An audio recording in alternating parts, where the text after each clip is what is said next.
Picture yourself sitting quietly in your favorite chair as the day winds down, maybe with a cup of tea in hand, and you realize your mind feels a little scattered, like the thoughts are moving through molasses instead of flowing freely the way they used to.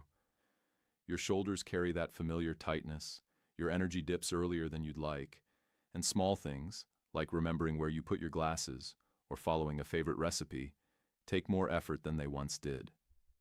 You might shrug and think, well, this is what happens when you get into your 60s or 70s, but let me sit with you here and tell you something important that so many folks overlook. A lot of that mental sluggishness, those frustrating little forgetful moments, and even the quiet irritability that creeps in aren't simply the price of extra years on the calendar. Often they're connected to how your nights unfold in ways that are far easier to adjust than most people believe. I'm Dr. Michael Kent, and for more than 20 years now, I've spent my days working closely with older adults, studying exactly how sleep influences the way the brain stays sharp and steady. Time after time, I see the same story play out. People walk into my office feeling worried or defeated, convinced their memory is fading because that's just what aging does. They describe losing track of names during conversations, getting annoyed over tiny things that never used to bother them, or waking up already feeling behind on the day. But when we look closer, so much of it traces back to sleep patterns that have quietly drifted out of balance. The things you've probably heard about sleep, get 8 hours and you're fine, miss the bigger picture. Sleep isn't only about closing your eyes for a certain number of hours. It's the precious window when your brain does its most important housekeeping. It sweeps away the waste products that build up while you're awake, files away the important memories so they stick, strengthens the connections between brain cells that let you think clearly, and gently resets your emotions so you can face the next day, feeling even and calm instead of on edge or down. When any part of that nighttime work gets cut short or interrupted, the brain feels it first. You start noticing the changes in everyday moments. Maybe you pause mid-sentence searching for a word that's right on the tip of your tongue, or you find yourself snapping at a loved one over something small because patience feels thinner, or you sit down to read the newspaper and the words just don't hold your attention like before. The National Institute on Aging has shared numbers that really bring this home. Almost half of adults past 65 deal with ongoing sleep troubles of one kind or another, yet more than 60% of them think those troubles don't matter much or are simply part of getting older. The quiet truth is that these sleep difficulties can slowly wear down brain function without ever causing sharp pain or flashing obvious red flags. They chip away steadily, so the decline feels gradual and normal. And here's what often surprises people the most. Among all the things that can quietly harm clear thinking in later life, one of the biggest culprits usually isn't too much sugar in the diet, constant stress from daily life, or even family history. More often, it's the everyday habits around bedtime and how the night progresses. Over the next little while, I want to walk you through the 5 most common sleep patterns that sneakily affect senior brains, then share the straightforward changes, backed by solid studies from places like Harvard, Stanford, and the National Institute on Aging, that can help protect your memory, keep your focus steady, and help your mood stay balanced. These aren't complicated fixes or things that require fancy gadgets. They're practical, gentle shifts you can start making right in your own home. Before we dive deeper, it'd mean a lot if you just type your age in the comments below. I love seeing who's here listening, because it helps me know I'm talking straight to folks who are noticing these changes and want simple ways to feel better. Now let's get into what's really going on inside your head when sleep timing isn't steady, because this piece doesn't get explained enough in ordinary conversations. As we move through our 60s and 70s, the body's natural circadian rhythm, that inner clock that keeps memory strong, attention focused, and feelings even, starts to become a bit less flexible than it once was. You can think of it like a reliable train timetable that used to run perfectly on time every day. If the schedule suddenly becomes unpredictable, with arrivals and departures all over the place, the whole station gets thrown into disorder. Your brain works the same way. The master clock sitting in a small area called the suprachiasmatic nucleus counts on regular predictable signals from the day to keep everything in sync.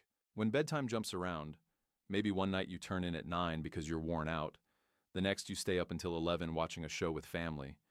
The deep non-REM sleep stages that are especially important for locking in new memories get noticeably shorter. Researchers at the University of Colorado kept track of 300 adults for a full 8 years, and what they found was striking. People whose sleep times varied a lot from night to night showed a 30% faster drop in their ability to remember specific events and details from their day. And this happened even when they were still getting about the same total amount of sleep overall. I know that can sound hard to believe at first. Plenty of folks tell me, "But doc, I get 7 or 8 hours most nights. Why should the exact time I go to bed change anything?" The answer comes down to the difference between how long you're asleep and how well your brain actually uses that time. Quantity gives you the hours, but consistent timing gives you the quality, the full, deep stages where real repair and strengthening happen. If you've ever walked through a doorway and suddenly couldn't remember what you came in for, go ahead and add the word foggy to your comment so I know you're right there with this. Another habit that shows up so often is staying awake in bed for 20 minutes, 40 minutes, sometimes even close to an hour, figuring it's no big deal since you're at least lying down. At the beginning, it feels innocent enough, but your brain is always learning associations, and spending long stretches awake in bed teaches it that the bed is a place for thinking, worrying, or staying alert, rather than sinking into rest. Over time, that association makes sleep lighter and more broken up, because the mind no longer trusts the bed as the automatic signal to relax. It's a lot like trying to park your car in the middle of a noisy, busy street when it should be tucked safely in a quiet garage. The calm space gets crowded out by activity. A study done at Johns Hopkins followed 250 adults who were 65 and older, and the results showed that those who regularly stayed awake for extended periods once in bed ended up having 42% more awakenings during the night and scored noticeably higher on measures of morning anxiety. That pattern quietly builds into daytime troubles like feeling mentally cloudy, getting irritated more easily, and sometimes even a new sense of unease or nervousness that feels strange because it wasn't there before. Then there's the habit of heading to bed much earlier than needed, maybe 7 or 8 o'clock in the evening, because it seems like the safe, sensible choice to get plenty of rest. It makes sense on paper, but the brain actually needs a good stretch of wakeful hours during the day to create what's called sleep pressure, that healthy buildup of tiredness that drives you into the deeper, more healing parts of sleep. When bedtime comes too soon, both the slow deep sleep and the dreaming REM sleep get cut shorter, which directly affects how well memories get stored and how steadily emotions stay regulated. Imagine your brain during the day like a sponge soaking up everything you experience. If it doesn't have enough time to take in that daytime water, it can't squeeze itself clean and refreshed at night.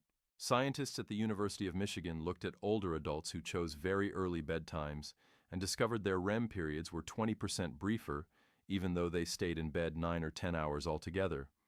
That shortened REM can look a lot like the first hints of thinking slowing down, but in many cases the brain itself is still healthy, and the pattern reverses when the balance between wakefulness and sleep gets restored properly. Light creeping in during the night is another one that catches almost everyone off guard.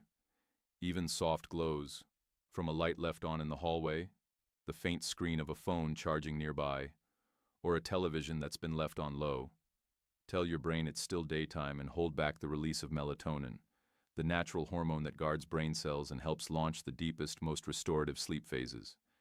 You might picture the brain at night like a busy factory that needs complete darkness, so the cleanup crew can work without interruption. Any light keeps some machines humming when they should be off, so leftover debris piles up. Stanford researchers tested this specifically with adults 65 and older and saw that even modest amounts of light at night dropped melatonin levels by half, which led to shallower sleep overall and less effective memory building the following day. People tend to brush this off because the effects build so slowly and don't come with any sudden discomfort, but it adds up quietly and contributes to that overall sense of mental weariness. Using sleep medications regularly over a long period rounds out the list of common habits. These can be a real help for short stretches when sleep is especially tough, but when they're taken night after night for months or years, many of them reduce the very deep non-REM and REM stages that the brain relies on to process learning, clear out harmful buildup, and keep emotions stable.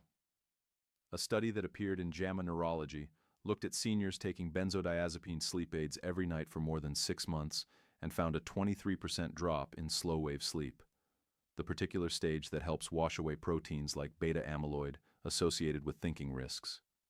Even when the person feels they've slept enough, the brain doesn't get the full nightly tune-up, leaving small gaps that accumulate over time. The good news that keeps coming through in all of this is that none of these habits lock in permanent harm. Your brain keeps a remarkable ability to bounce back and adapt well into the 60s, 70s, and even later.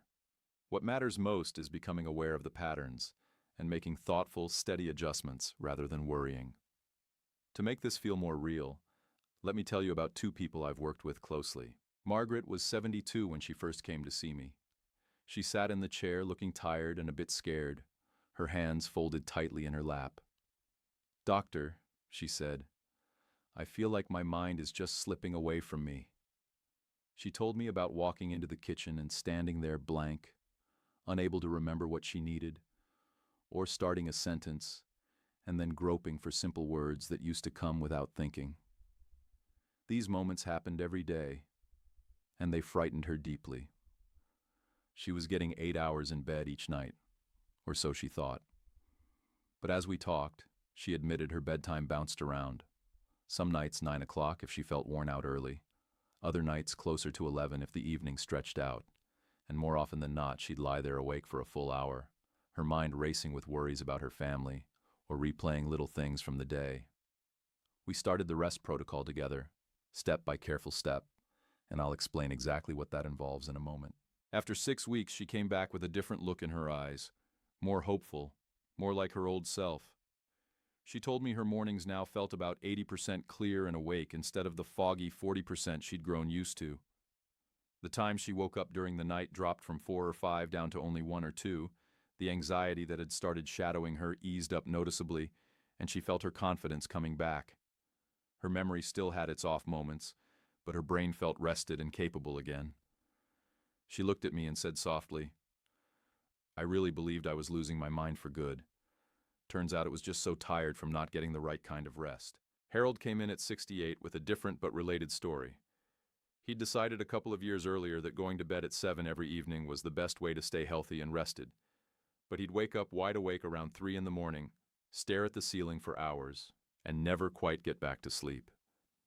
Tests showed a small dip in his ability to recall things he'd heard or seen recently, and he'd been taking a low-dose sleep pill for a long time. We worked on setting a firm wake-up time every morning, cutting out any light sources after dark, and slowly moving his bedtime later in small steps so his body could adjust. 8 weeks later, the numbers from his sleep tracker showed his deep sleep had increased by 35%. On memory tests, he went from remembering 15 out of 20 words to 19 out of 20. The heavy morning fog that used to hang over him lifted completely, and his mood during the day became much steadier. No more sudden ups and downs. The rest protocol helped bring his natural brain repair cycles back into line, and he told me he felt surprised at how much sharper and more like himself he felt again. Stories like Margaret's and Harold's aren't unusual at all. Hundreds of older adults I've worked with show clear, measurable gains in thinking, mood, and daily energy when their sleep habits get realigned. The approach that has guided so many of these changes is something I call the REST protocol, standing for rhythm, education, stimulus control, and timing. Let me walk you through it slowly and practically so you can see how it fits into your own routine. The very first piece is anchoring your wake-up time. Pick a realistic hour that works for your life, maybe 7 o'clock, maybe 7:30, and get up at exactly that same time every single morning, no matter how the night went. Even if sleep felt short or restless, rise anyway, get some light, maybe have breakfast or step outside. This one habit powerfully steadies your inner clock and builds stronger natural pressure to sleep deeply the next night. It gives your brain a clear, reliable marker for when daytime starts and when nighttime should begin. Research from Harvard showed that people who stuck to a fixed wake-up time saw their deep sleep increase by 30% in as little as 2 weeks. Next comes being thoughtful about naps. If you enjoy a short rest during the day, keep it to 20 minutes or less, and make sure it's finished well before 3 in the afternoon. Longer naps or ones later in the day steal some of the healthy tiredness your body needs to fall into truly refreshing nighttime sleep. Instead of relying on naps, focus on daytime activities that gently tire you in a good way. One of the simplest and most powerful helpers is getting morning light. Try to spend 15 to 20 minutes outside in natural daylight soon after you wake, perhaps by taking a slow walk around the block, sitting on your porch with the sun on your face, or even standing near an open window if going outside feels tricky. That early sunlight helps reset your clock, makes it easier to fall asleep in the evening, and increases how deeply you sleep once you're there. Adding gentle movement at the same time, like easy walking, light stretching, or simple chores, makes it even more effective by naturally building that sleep pressure throughout the day. Stimulus control is the part that helps when you find yourself lying awake for too long. The guideline is clear. If you've been in bed 20 to 30 minutes without drifting off, get up quietly. Go to another room if you can. Keep the lights very low and soft, and do something calm and boring. You could look at old magazines without much interest, fold a few towels slowly, listen to soft music without words, or just sit quietly. Avoid anything bright, exciting, or brain-activating. No phones, no television, no reading thrilling stories. This gently retrains your brain to link the bed only with falling asleep quickly, not with wakeful tossing or frustration. The Johns Hopkins team found that seniors who used this approach cut their average nighttime awakenings by 42% over 6 weeks, and many reported waking up feeling noticeably fresher. When it comes to bedtime, most older adults do best settling down between 9:30 and 10:30 at night. If your current pattern is quite different, maybe much earlier or much later, don't try to force a big jump all at once. Instead, move bedtime about 15 minutes later every 2 or 3 nights until you land comfortably in that window. This gradual shift lets your body adapt without stress and often leads to longer stretches of deep, slow-wave sleep and REM dreaming sleep, both of which make a real difference in how solidly memories stick and how evenly emotions stay. Findings from the University of Michigan showed that seniors who adjusted bedtime this way improved their scores on thinking tests by 15 to 20% after about 4 weeks. The last elements are about guarding darkness at night and checking in with your doctor about any regular sleep medications. After the sun goes down, switch to dim, warm lights rather than bright overheads. Think soft table lamps or night lights with a yellowish glow. Keep phones, tablets, and televisions off or out of the bedroom for at least an hour before bed, because their screens interfere strongly. Protecting your natural melatonin helps deepen sleep and supports better overnight brain cleanup. If you've been using sleep aids for a while, talk openly with your physician about whether they're still the best choice, or if adjustments might help your long-term brain health more. Even tiny tweaks in these areas often bring bigger improvements than expected. When you put the rest protocol into practice day after day, the changes tend to build in a way that feels encouraging and doable. In the first week, you might notice sleep feeling a touch deeper overall, fewer interruptions in the middle of the night, and mornings starting with just a little more mental brightness than before. By the second week, falling asleep usually happens more quickly once your head hits the pillow. Any background anxiety starts to quiet down a bit, and you feel more alert through the morning and into the afternoon. During weeks 3 and 4, the differences become easier to spot and appreciate. Names and details come back to mind more readily. Concentration holds better whether you're reading, talking with friends, or handling daily tasks. Memory for recent events feels stronger, and your moods stay steadier without the quick shifts that used to happen. After 4 weeks and continuing on, the deep slow wave and REM stages settle into a reliable pattern. You find you need fewer or shorter naps during the day, and a general sense of clear-headedness returns, making ordinary life feel smoother, lighter, and more manageable. It's like giving your brain a careful, thorough reset. The improvements start small and subtle, but grow into something truly meaningful once the rhythms lock in consistently. I want to be very straightforward here. The rest protocol supports healthier sleep that benefits brain function, but it is not a treatment or cure for dementia, Alzheimer's disease, or any other neurological condition. If you're currently taking any prescribed medications, whether for sleep, blood pressure, mood, heart health, or anything else, never stop or change them on your own. Always check with your doctor first. If you have something like diagnosed sleep apnea, serious heart problems, depression, or other ongoing health concerns, talk to your physician before making any significant shifts in routine. The best way forward is to start slowly and gently. Lock in that steady wake-up time for a week or so until it feels natural, then gradually bring in the bedtime adjustment, and later add the stimulus control and light management pieces as your body gets comfortable. These steps stay safe and carry very low risk, while offering clear, trackable benefits for how your brain works. Now here's something I'd like you to consider trying.